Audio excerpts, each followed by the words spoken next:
Hello friends, आज हम लोग बात करने वाले हैं द्विघात समीकरण के बारे में, जो कक्षा 10th में 8 से 10 नंबर की क्वेश्चन पूछी जाती है। सबसे पहले बात आती है द्विघात समीकरण।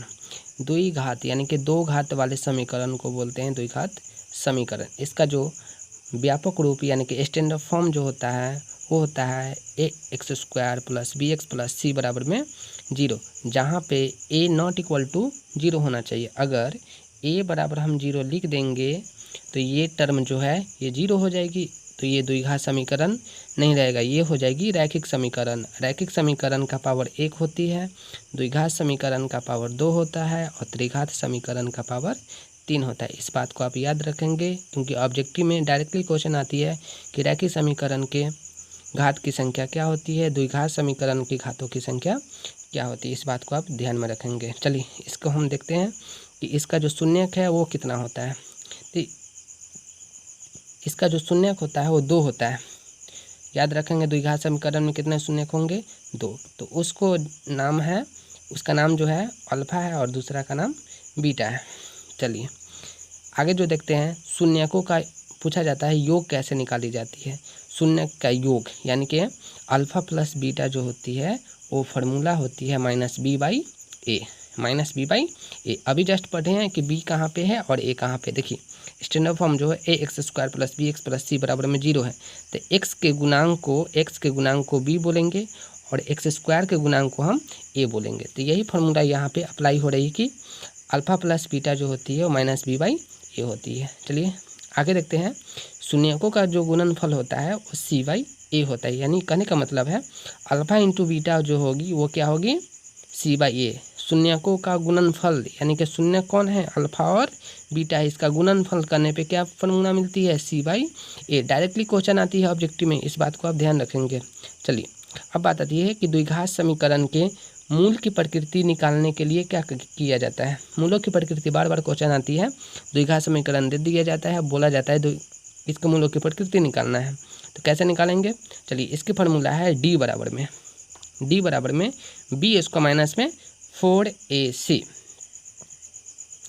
चलिए देखते हैं, d बराबर जो होती है b² - 4ac होती है। अगर d का मान 0 से क्या हो जाएगी, बड़ा होगी, तो इसकी मूल की जो प्रकृति होगी वास्तविक होगी और असमान होगी।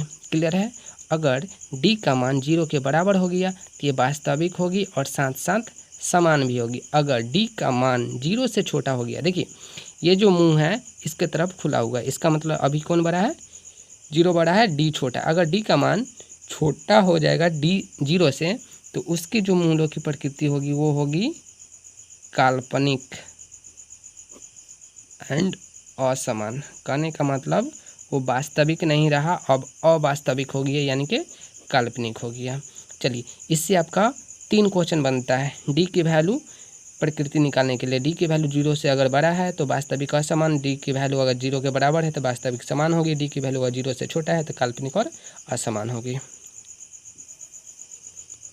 आगे है कि हल ज्ञात करने की तरीका क्या है। द्विघात समीकरण के हल ज्ञात करने की जो तरीका है वो 2 है। कौन कौन सा है, तो सबसे पहले है द्विघात समीकरण के सूत्र से निकाली जाती है। तो द्विघात समीकरण के सूत्र से निकालने का जो फार्मूला है वो x बराबर में -b ± √d/2a। डी कहाँ से निकलती है, अभी जस्ट बताए हैं कि b² - 4ac निकाल करके और यहाँ पे पुट कर देंगे और वर्गमूल कर देंगे यानी कि रूट कर देंगे और इसको हल कर देंगे, तो एक आंसर प्लस वाला दूसरा माइनस वाला आंसर आता है, जो द्विघात समीकरण का हल कहलाती है।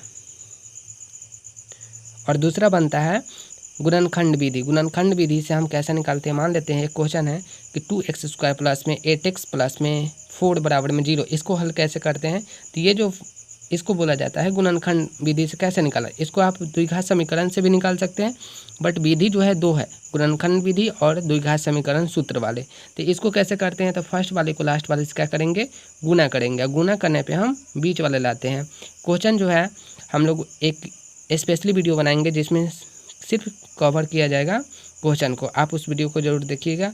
अभी तक हमारे चैनल को सब्सक्राइब नहीं किए हैं तो प्लीज़ मेरे चैनल को सब्सक्राइब करें, लाइक करें, शेयर करें, अपने